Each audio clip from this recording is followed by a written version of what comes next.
Selamat pagi Bapak Ibu, Saudara yang dikasihi Tuhan. Kembali lagi hari ini kita datang kepada Tuhan, bersekutu, memuji memuliakan nama Tuhan. Karena Tuhan telah mati buat kita naikkan syukur kita naikkan pujian kita bagi Yesus saja.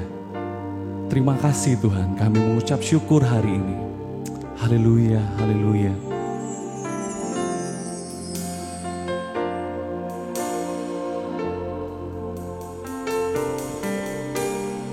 Ya Yesus telah mati bagiku, Dia Tuhan selamatkan jiwaku. Bagi Dia pujianku, tak dapat ku balas kasih-Nya. Dia angkatku jadi anak-Nya, beri damai di dalam hidupku. Bagi Dia sembahku, hanya Dia segalanya bagiku. Bagi Dia segala pujian, hormat serta syukur kekal selamanya. Bagi Dia segala pujian, hormat serta syukur selama-lamanya.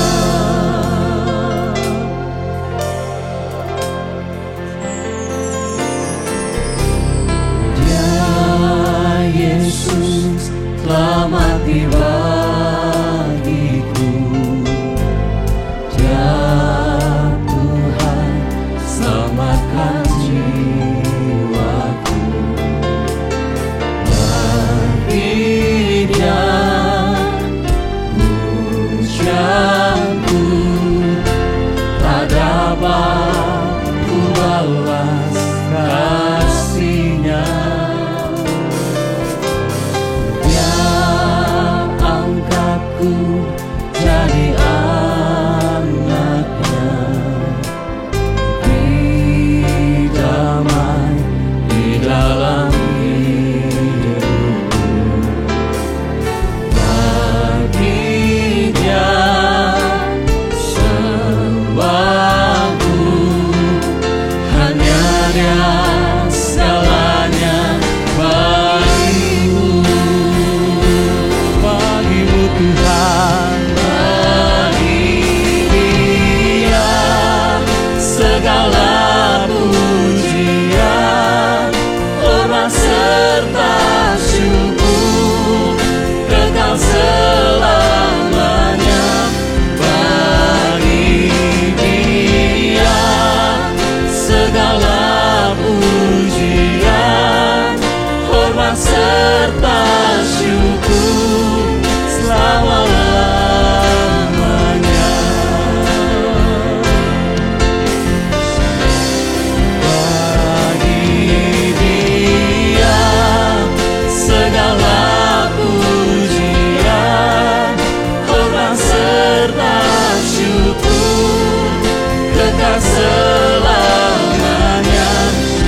persembahkan di hadapan-Mu, Tuhan. Ini ku persembahkan di hadapan-Mu, Tuhan.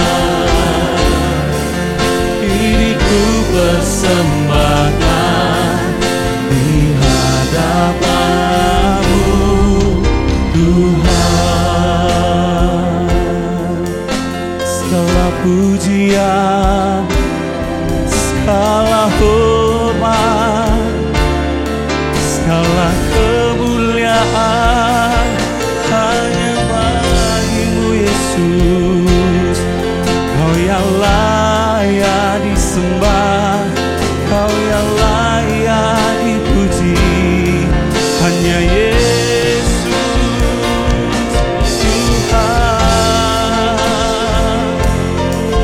Haleluya,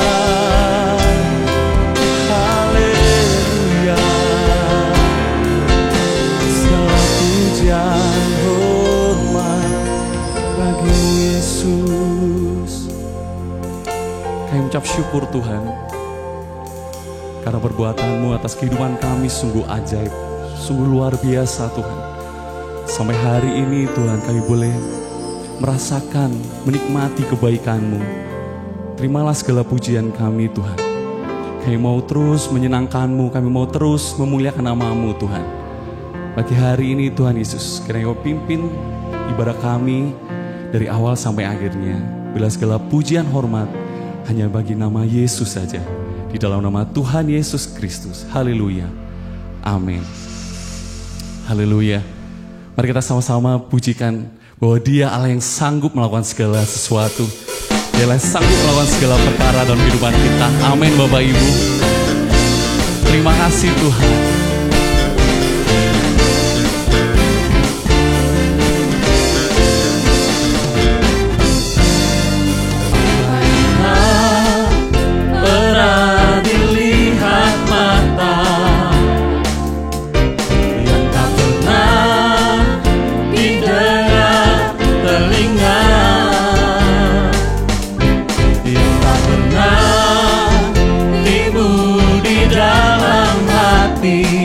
Semua disediakannya bagi yang mengasihi Dia.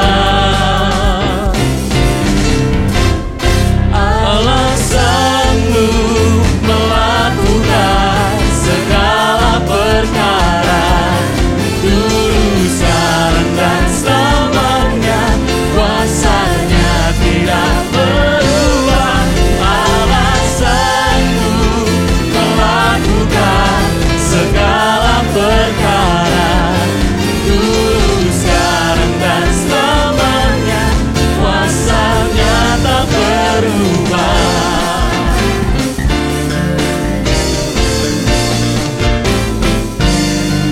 Apa yang tak pernah dilihat mata, yang tak pernah didengar telinga, yang tak pernah timbul di dalam hati, semua disediakannya bagi yang mengasihi Dia. Allah sanggup melakukan segala perkara, dulu, sekarang, dan selamanya. Kuasanya tidak berubah. Allah sanggup melakukan segala perkara, dulu, sekarang, dan selamanya. Kuasanya tak berubah. Haleluya. Amin Bapak Ibu. Setiap kita merasakan kebaikan Tuhan, karena Yesus yang sanggup melakukan segala perkara dalam kehidupan kita. Haleluya.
kemuliaan bagi-Mu Tuhan Yesus.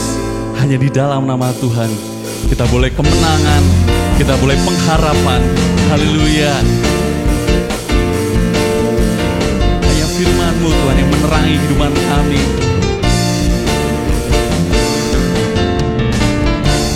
Firman terangi jalanku,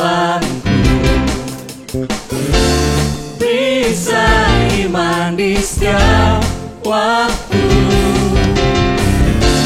lindungiku dari segala, tak pernah ku ragu, karena Dia bersamaku, setia menjaga dengan kuasa mulia. Hanya di dalam nama-Nya Yesus Dia sumber pengharapan di sepanjang hidupku. Hanya di dalam kuasa-Nya pasti tersedia kebenaran, bagiku selama-lamanya.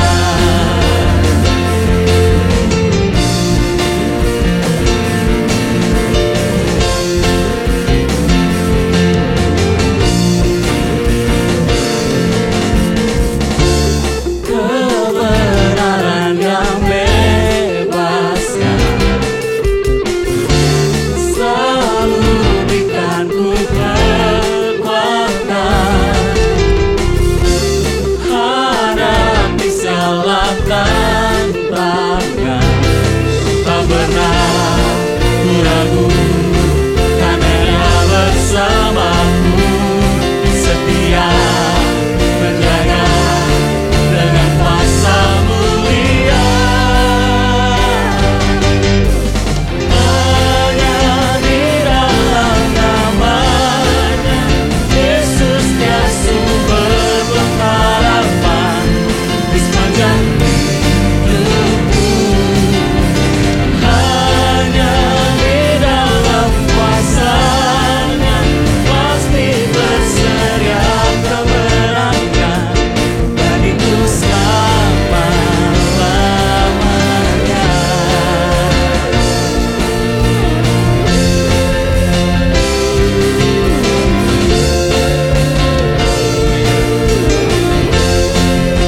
Di dalam nama-Mu Tuhan, Dalam nama-Nya ada pengharapan, dalam kuasa-Nya kemenangan. Hanya di dalam nama-Nya Yesus Dia sumber pengharapan di sepanjang hidupku.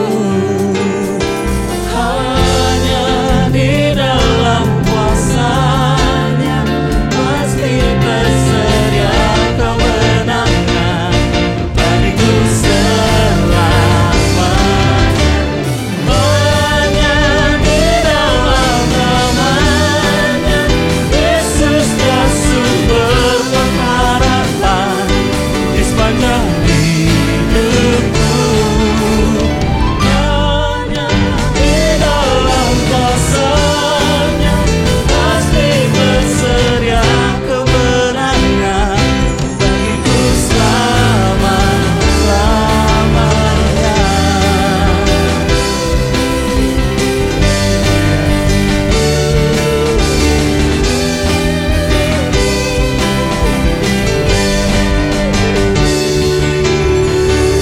Dalam nama-Nya ada pengharapan, dalam kuasa-Nya kemenangan. haleluya, di dalam-Mu Tuhan kami boleh mendapatkan kemenangan, setiap kemenangan Tuhan. Terima kasih Tuhan Yesus. Bila kami terus semakin hari dekat kepadamu Tuhan, kami boleh terus semakin hari semakin melekat hidup dengan-Mu Yesus. Terima kasih Bapa, terima kasih.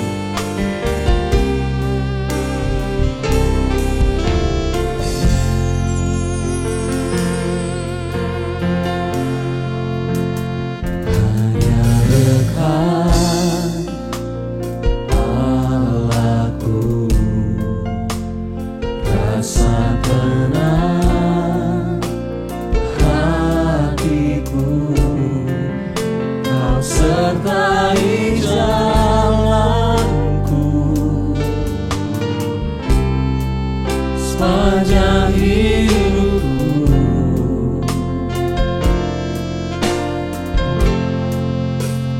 Hanya dekat padamu,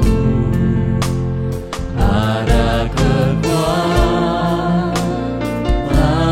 baru. Kaulah perlindunganku, keselamatanku.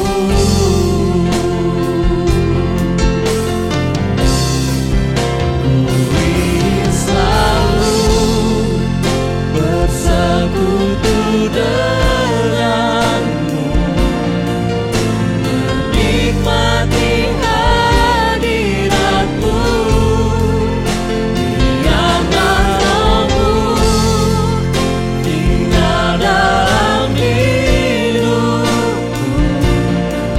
Sungguh indah bersamamu selamanya.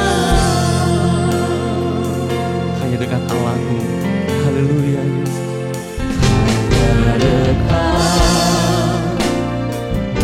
Allahku, rasa tenang hatiku. Kau sertai jalanku sepanjang hidupku. Kami mendekat kepadamu Tuhan. Hanya dekat padamu, ada kekuatan baru. Kaulah perlindunganku, keselamatanku. Ku ingin selalu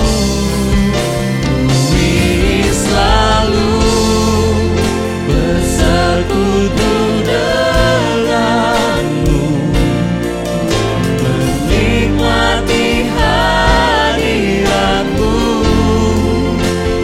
Biarkan Rohmu tinggal dalam hidupku. Sungguh indah bersamamu. Ku ingin selalu bersekutu denganmu, menikmati hadiratmu. Biarkan Rohmu tinggal dalam hidupku. Sungguh indah bersamamu. Sungguh indah bersamamu. Bersamamu Tuhan. Sungguh indah bersamamu selamanya. Ini kerinduan kami Tuhan, terus bersekutu denganmu Tuhan Yesus. Terus melekat mendekat Yesus. Mencintai Tuhan akan firman-firman-Mu Tuhan. Terima kasih Bapa. Pagi hari ini kami mau mempersiapkan hati kami untuk kami boleh mendengarkan firman-Mu Tuhan. Kiranya Kau yang pimpin hamba-Mu yang akan menyampaikan, Kau yang pakai mulut lidah hamba-Mu bila menjadi berkat buat setiap kami para jemaat-Mu. Terima kasih Bapa, kami serahkan pemberitaan firman-Mu dalam tangan-Mu Tuhan Yesus. Di dalam berkat nama Tuhan Yesus Kristus. Haleluya. Amin. Saudara, saya mau menyampaikan firman Tuhan yang saya beri judul menaklukkan kekecewaan. Ya, menaklukkan kekecewaan. Beberapa waktu ini saya banyak sekali merenungkan, saya banyak sekali mendengar, ya waktu saya jalan pagi itu agenda saya mendengar kitab-kitab dalam Alkitab, saudara, secara audio.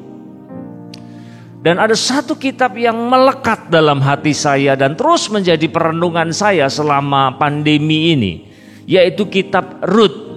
Ya, kitab Rut, sehingga saya menyusun sebuah khotbah seri dari kitab Rut itu. Tapi saya hanya mau menyampaikan satu saja di sini, saudara. Jadi dasarnya adalah dari kitab tersebut. Nah, sebelum kita masuk, saudara, kalau kita bicara soal kekecewaan, itu adalah sebuah fakta kehidupan. Ya, artinya siapapun kita, ya, tidak peduli usia, latar belakang apapun, saudara, manusia itu rentan terhadap kekecewaan. Bisa jadi orang kecewa kepada sesamanya. Bisa jadi orang kecewa kepada sebuah situasi.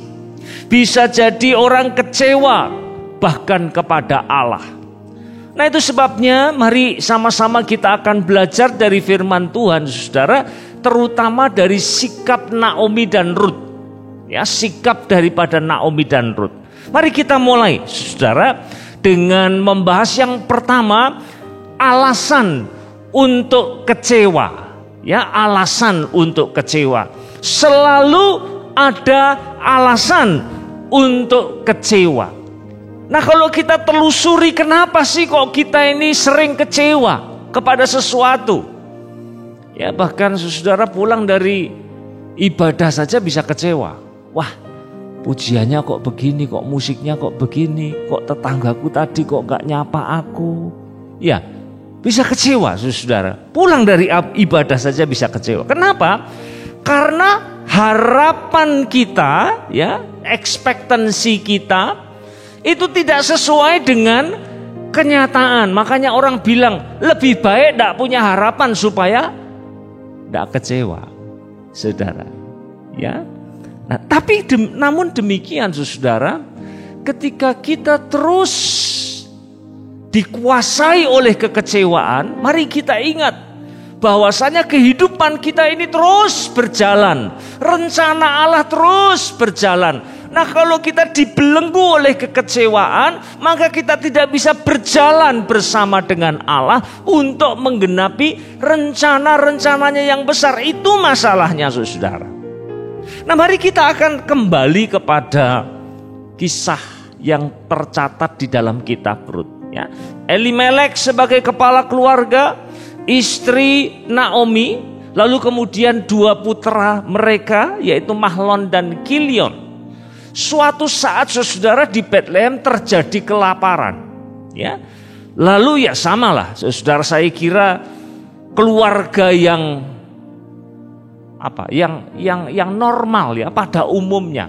Pasti kalau terjadi sebuah bencana, pikirannya bagaimana saya bisa menyelamatkan diri saya dan keluarga saya. Dan itulah yang dilakukan oleh mereka, saudara. Tapi perhatikan di pasal 1, ya, pasal 1, saudara, bisa tolong tunjukkan gambarnya, ya, pasal 1.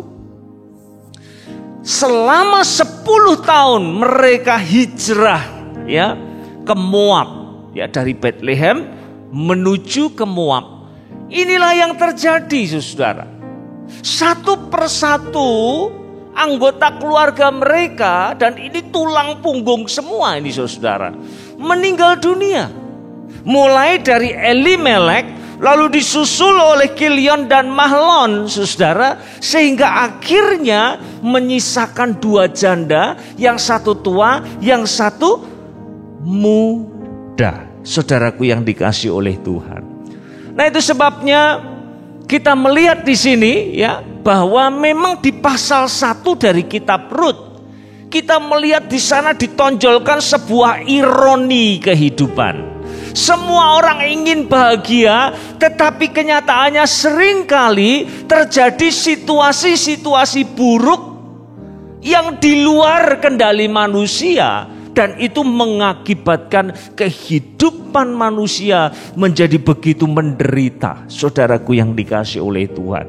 Mulai dari kelaparan, lalu disusul dengan kematian. Dalam 10 tahun tidak main-main, 3 orang, saudara, susul menyusul meninggal dunia. Nah itu sebabnya saya suka sekali apa yang dikatakan oleh Samuel Cox yang betul-betul mewakili ya apa yang terjadi pada keluarga ini. Elimelek dikatakan kehilangan hidupnya ketika sebenarnya berusaha menyambung hidup dan menemukan kuburan sementara ia mencari tumpangan. Akhirnya yang tersisa Naomi dan kedua mantunya, saudara. Mantu perempuan yang tidak lain adalah orang-orang Moab. Nah saudara tahu pada waktu itu seorang janda itu sama dengan orang asing, sama dengan orang miskin. Mereka tanpa persediaan, mereka tanpa perlindungan. Nah itu sebabnya mari kita lihat saudara apa yang digambarkan, apa yang diekspresikan oleh Naomi pada saat dia mengalami semuanya itu. Mari kita lihat pasal pertama ayat 13. Pasal pertama ayat 13 dari kitab Rut. Demikian firman Tuhan. Bukankah jauh lebih pahit yang aku alami daripada kamu? Sebab tangan Tuhan teracung terhadap aku. Nah ini perkataan Naomi kepada kedua mantunya. Ya, mereka betul, mereka susah, mereka duka cita, mereka kehilangan suami-suami mereka, saudara. Tapi kemudian Naomi katakan bahwa daripada kamu, aku ini jauh lebih pahit. Kehilangan suami plus kehilangan dua anak laki-lakiku. Lalu dia gambarkan tangan Allah itu seolah-olah sedang teracung terhadap aku. Artinya apa? Tuhan tidak sedang berpihak kepada dia, saudara. Lalu kita pindah ke ayat 21 ya, masih di pasal yang pertama. Dengan tangan yang penuh aku pergi, tetapi dengan tangan yang kosong Tuhan memulangkan aku. Mengapakah kamu menyebut aku Naomi? Nama Naomi itu artinya menyukakan hati, ya, pleasant. Karena Tuhan telah naik saksi menentang aku, dan Yang Maha Kuasa telah mendatangkan malapetaka kepadaku. Perhatikan di sini, saudara. Mereka pergi penuh, satu keluarga, saudara, utuh. Waktu pulang, ketika orang-orang mulai mengamati, ini Naomi apa bukan? Ya itu Naomi ya. Itu Naomi atau bukan? Lalu dia seolah-olah mau mengatakan begini, jangan sebut aku lagi Naomi, yang artinya menyenangkan, menyukakan hati. Sebut aku pahit, sebut aku kosong. Sebab dulu aku pergi penuh, dan waktu aku pulang kembali, tanganku kosong. Tuhan mengambil segala sesuatu daripadaku. Nah saudaraku yang dikasih oleh Tuhan, kalau kita semua berdiri pada kaki Naomi, saudara, ya, saya yakin kalau kita mau kecewa itu begitu mudah. Ada banyak alasan untuk kita menjadi kecewa, saudara. Nah, itu sebabnya saya mengatakan kepada saudara tadi bahwa waktu saya terus-menerus mendengarkan kitab Rut, rasa-rasanya apa yang terjadi pada Naomi dan pada Rut itu yang kita alami saat ini, saudara. Berapa hari yang lalu, ya istri saya pesan apa saya nggak tahu. Ini saya yang agak deg-degan sekarang ini ya. Kalau sudah ada bunyi bel teng tong, ya lalu bilang paket. Aduh ini baru beli apa lagi nih? Ya sekarang ini banyak di rumah mainnya itu tangan, main jari saja nih. Tapi begitu jari dipencet, saudara, itu berarti harus ada pembayarannya itu. Ini bahaya sekali. Ini paket. Lalu saya dengar dari jauh, istri saya ngobrol dengan yang nganterin itu. Lalu dia katakan, ya Ci, kalau nanti butuh orang untuk antar-antar kontak saya ya. Ini saya kasih nomor telepon itu. Saya dulu guru bahasa Inggris sebelum pandemi ini.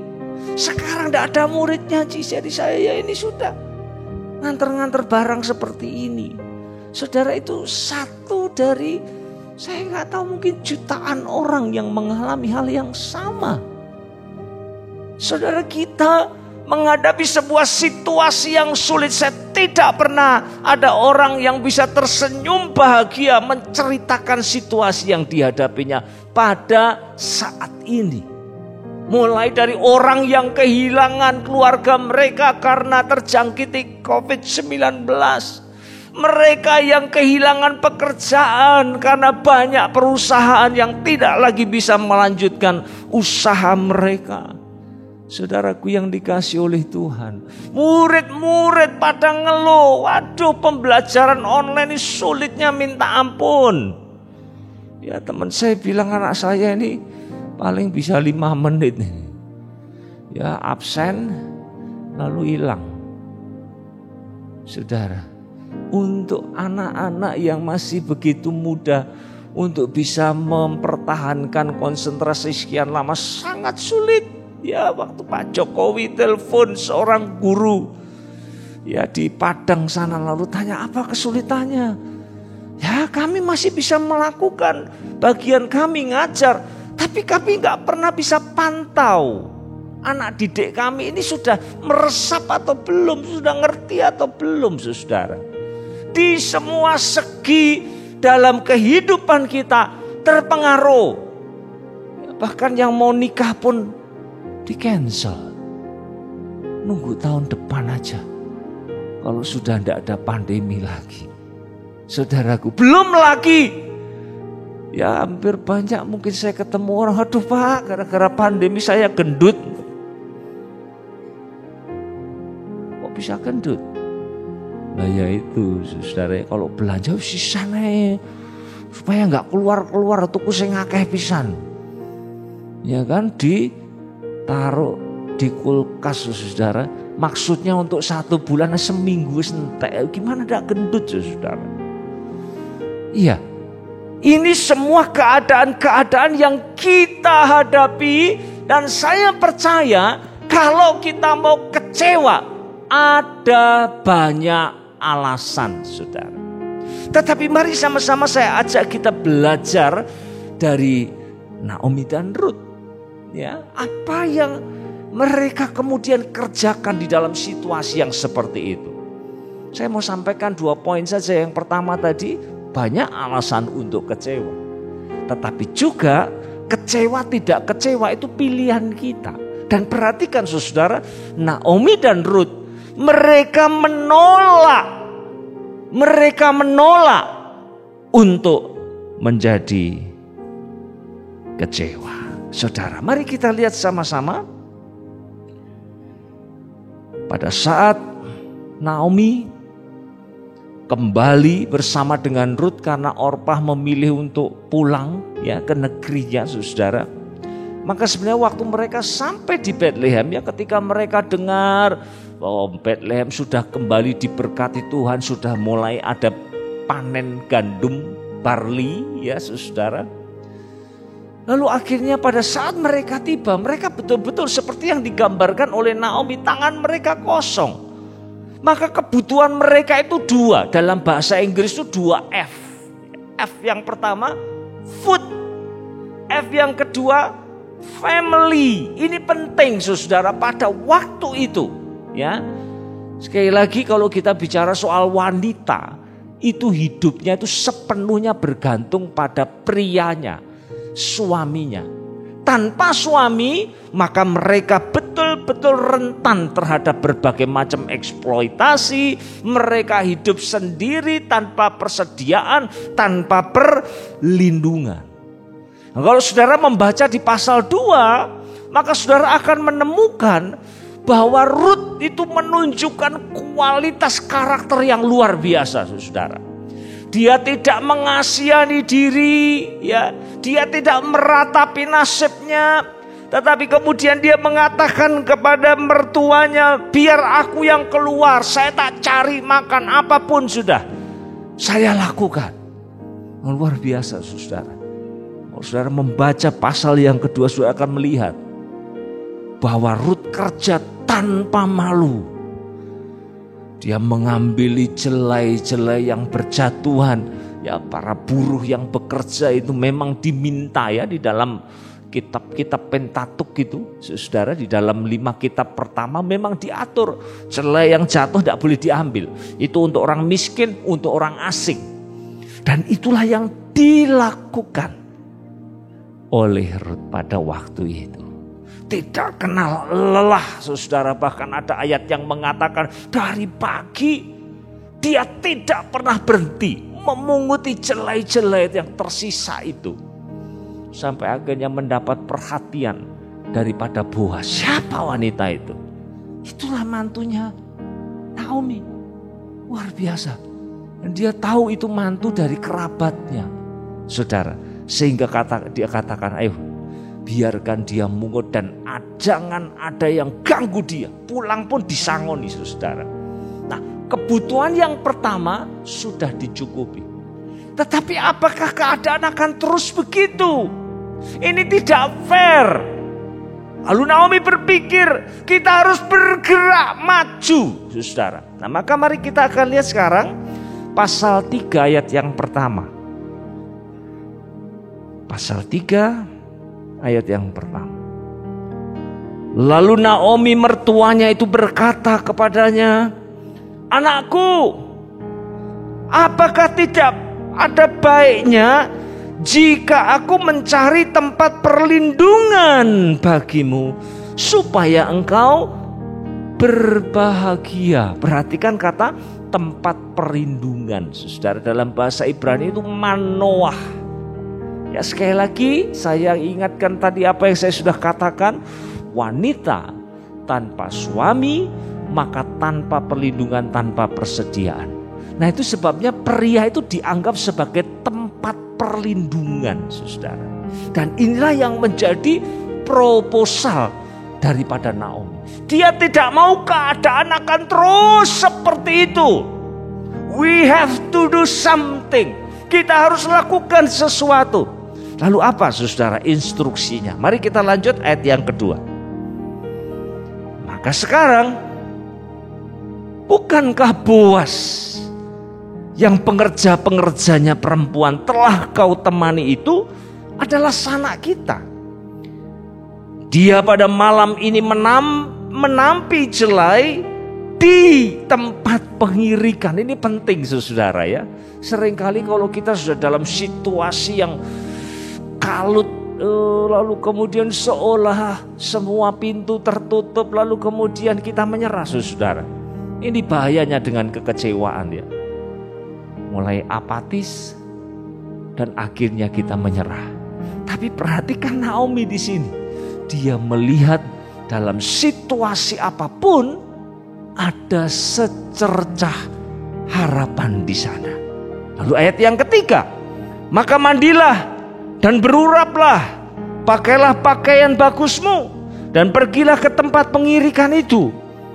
Tetapi janganlah engkau ketahuan kepada orang itu sebelum ia selesai makan dan minum. Saudaraku, mari kita perhatikan ini ya. Ini sebuah instruksi yang sangat baik sekali, saudara. Sangat praktikal sekali. Apapun situasi yang kita hadapi sekarang ini, mari kita ingat bahwa di dalam Kristus Yesus selalu ada pengharapan. Bisa katakan amin? Selalu ada pengharapan. Begitu kita kehilangan pengharapan, kelar kehidupan kita, saudara. Tetapi ketika hidup ini masih ada sedikit saja mungkin pengharapan itu, dari sanalah kita akan bangkit dan sekali lagi menjadi pemenang di dalam kehidupan kita ini. Nah, saudara, mari kita lihat sama-sama. Ini langkah yang pertama ini, saudara. Kalau demikian, mari kita coba rumuskan ya.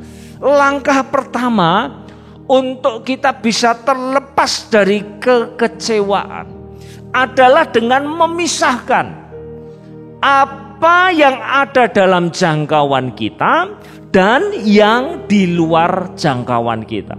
Nah, kalau kita bicara soal kelaparan, kematian, wah itu ada di tangan Allah itu. Tangan kedaulatan Allah. Sama seperti ketika kita harus menghadapi tragedi yang luar biasa yang saat ini kita sedang bersama-sama menghadapinya, saudara.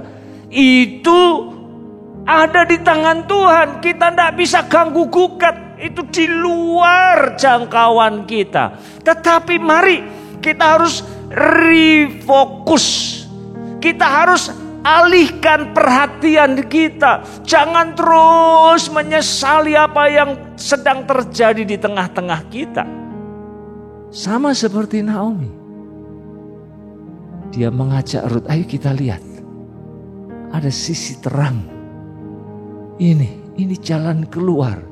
Ini pengharapan kita, itu yang dilakukan. Mari kita alihkan perhatian kita dari apa yang di luar jangkauan kita, yang kita tidak bisa lakukan apa-apa untuk mengubahnya.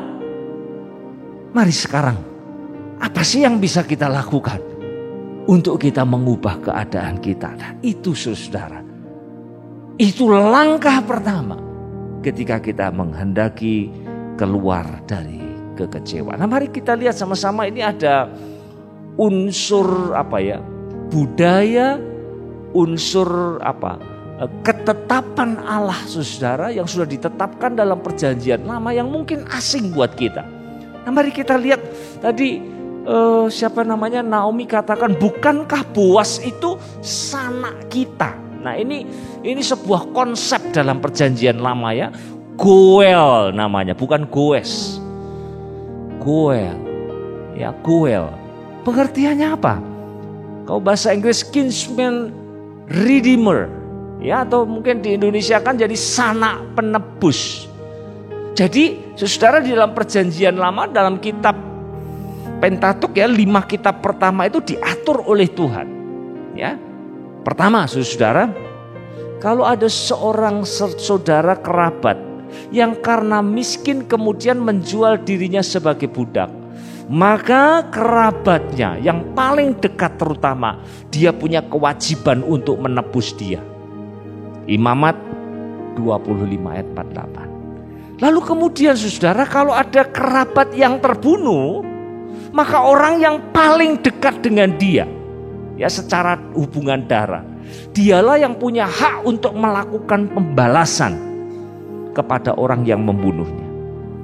Lalu tanah, ya, juga karena jatuh miskin, saudara, tanah bisa dijual. Nah, maka yang berkewajiban untuk menebus adalah saudara yang paling dekat. Lalu satu lagi, saudara, menikahi istri dari seorang saudara yang kemudian mati dan meninggalkan dia tanpa keturunan, itu pun juga merupakan kewajiban dari kerabat atau sanak tersebut, saudaraku yang dikasihi oleh Tuhan. Jadi ini bicara soal orang harus diselamatkan, milik harus diselamatkan, keturunan harus diteruskan, saudara. Nah, pada saat itu Naomi mengingat Boas, dialah yang potensial untuk mengubah kehidupan. Mari kita lanjutkan sekarang saudara ya. Begitu dia menyatakan hal ini, dan ini semua ada dasar firman Tuhannya. Ini yang penting saudara. Kalau kita mau lakukan sesuatu dalam kehidupan kita, jangan kemudian karena situasi sulit, wes tabrak ae, wes yang penting oleh duit. Nggak boleh saudara. Harus ada dasar kebenaran. Kita tetap harus hidup dalam ketaatan terhadap firman Tuhan. Itu penting sekali. Lalu kemudian mari kita lihat instruksi selanjutnya apa? Mandilah dan beruraplah. Nah, ini khas budaya Yahudi, saudara ya.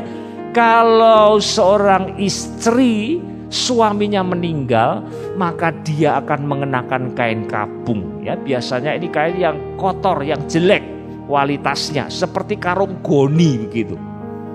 Ya, lalu kemudian biasanya seperti kalau kita lihat dalam kasusnya Ayub, kepalanya pun dikasih abu, tanda bahwa dia sedang berkabung, saudara.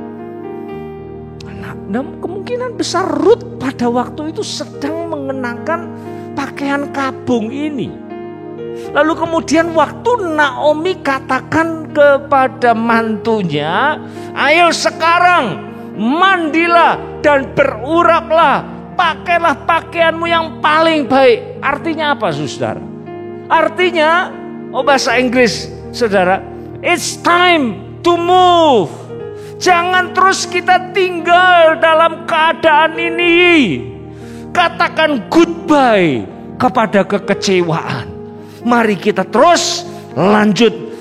Kita lakukan apa yang menjadi bagian kita. Soal hasil itu ada di tangan Tuhan, saudara. Lalu mari kita lihat selanjutnya. Apa yang terjadi, saudara?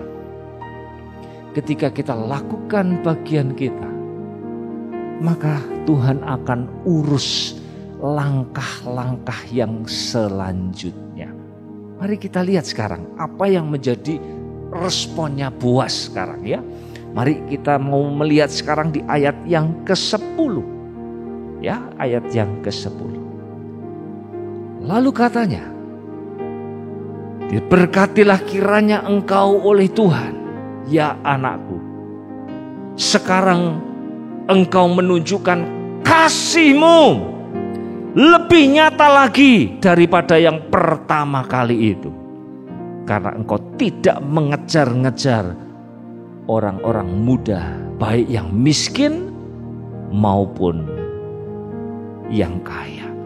Saudara, ini adalah sebuah doa, tapi juga pujian, saudara. Perhatikan yang dipuji itu apa?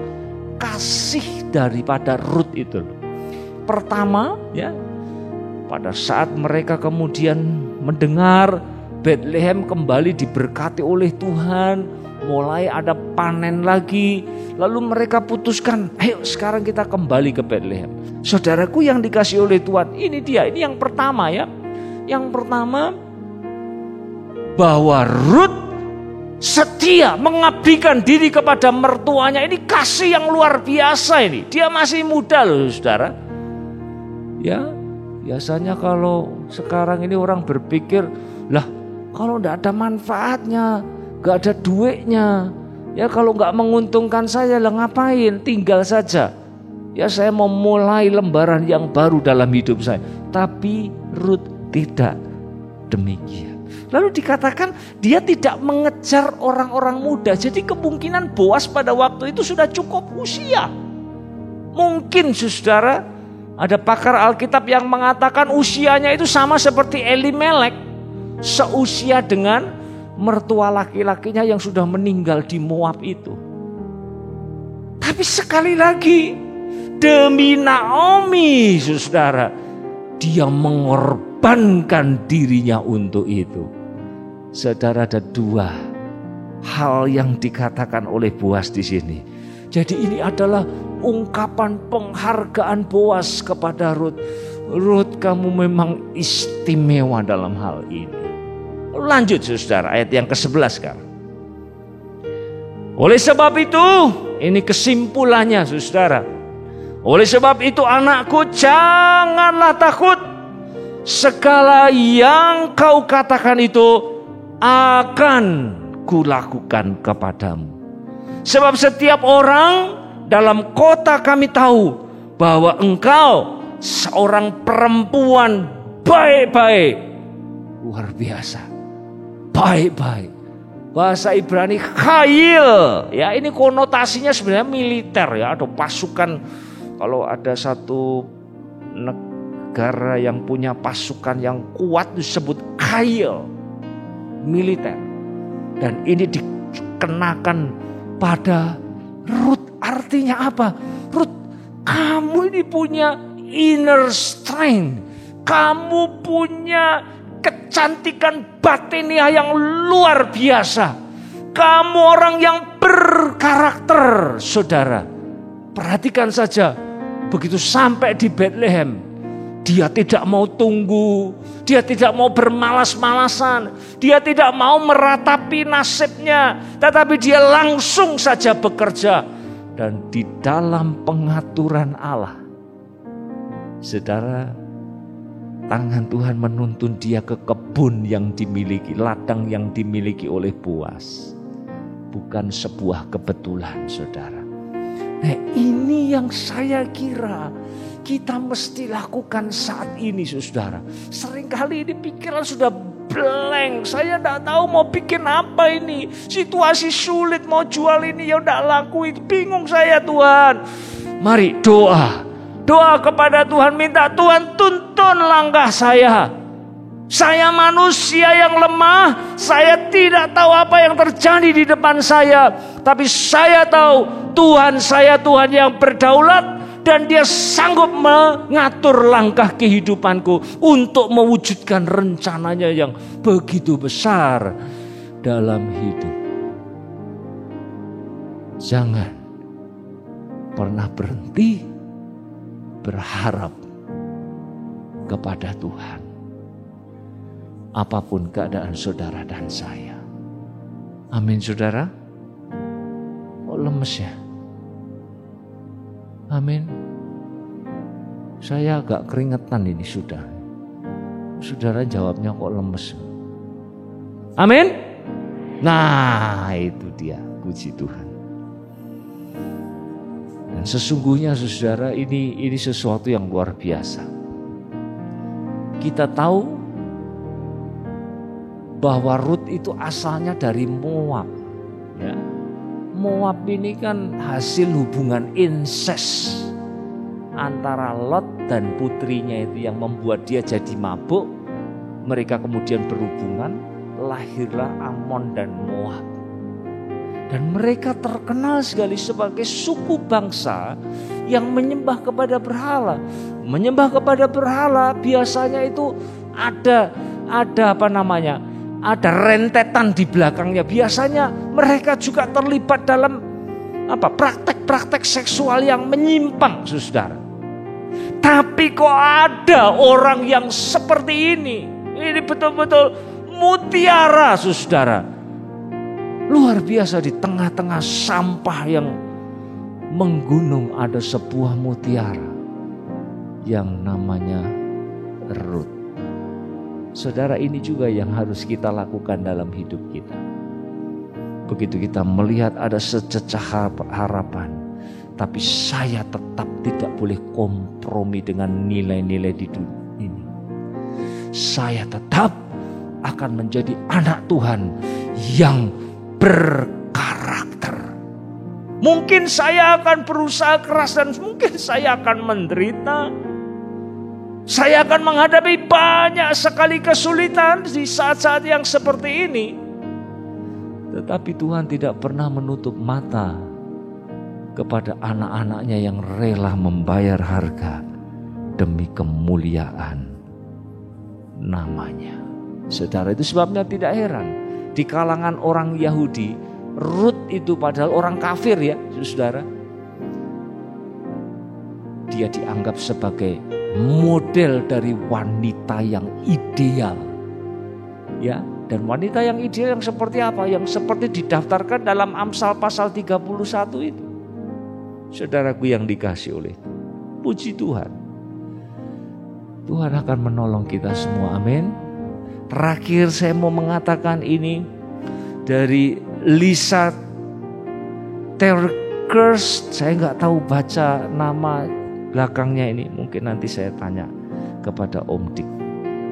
Ya, beliau katakan begini, kekecewaan bukanlah bukti bahwa Allah sedang menahan hal-hal baik dari kita. Tidak, itu adalah cara Tuhan untuk mengingatkan kita pada rumah kita yang sesungguhnya.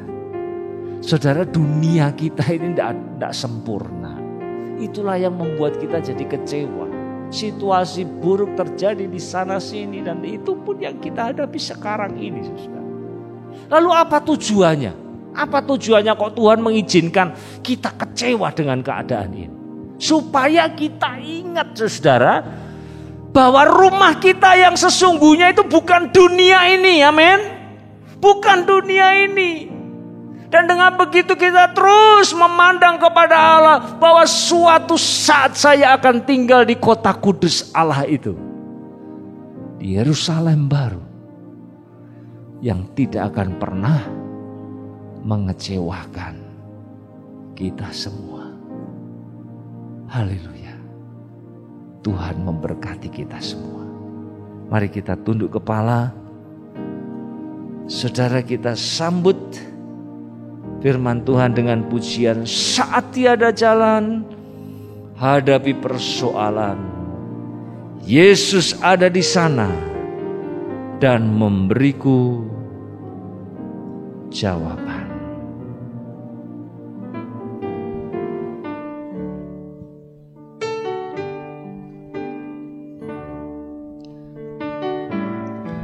Saat tiada jalan, hadapi persoalan. Yesus ada di sana dan memberiku jawaban. Pahitnya kenyataan, pahitnya kenyataan,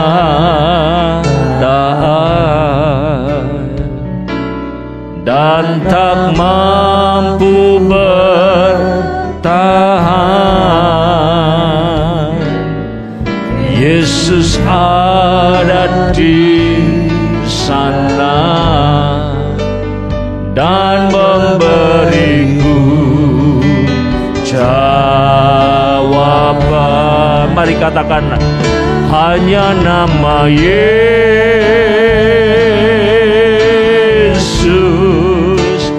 hanya nama Yesus, hanya nama Yesus,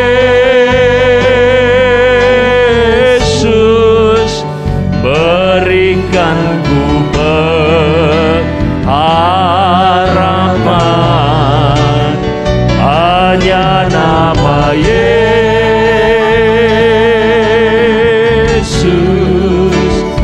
hanya nama Yesus, hanya nama Yesus, berikan ku kepastian Tuhan.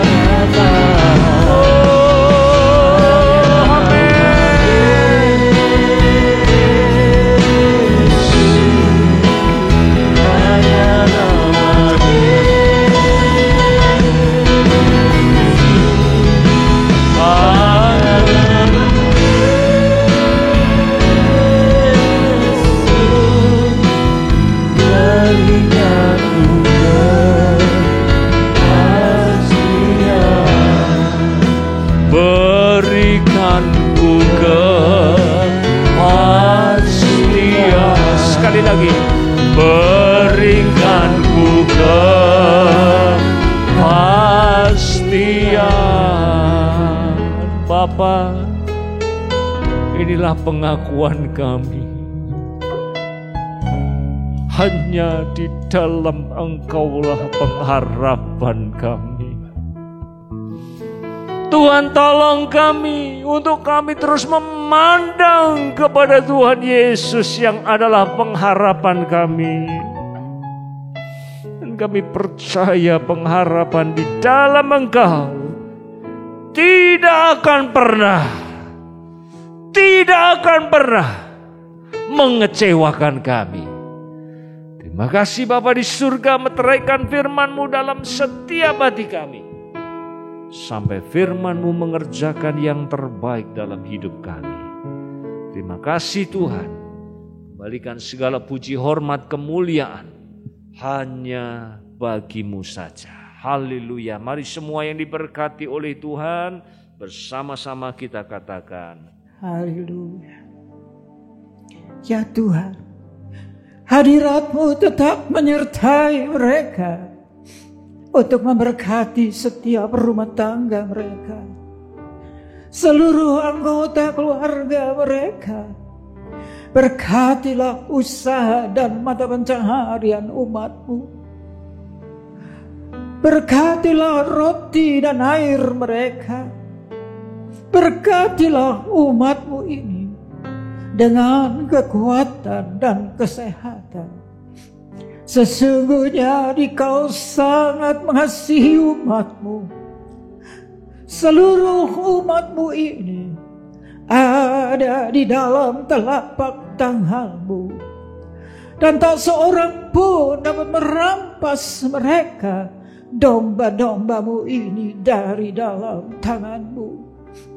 Hamba-Mu berdoa, bawalah seluruh sidang jemaat-Mu ini semakin hari semakin dekat kepada-Mu, semakin mengasihi Engkau ya Tuhan, sehingga mereka boleh tiba di puncak bukit kesucian-Mu dan memandang wajah-Mu yang indah.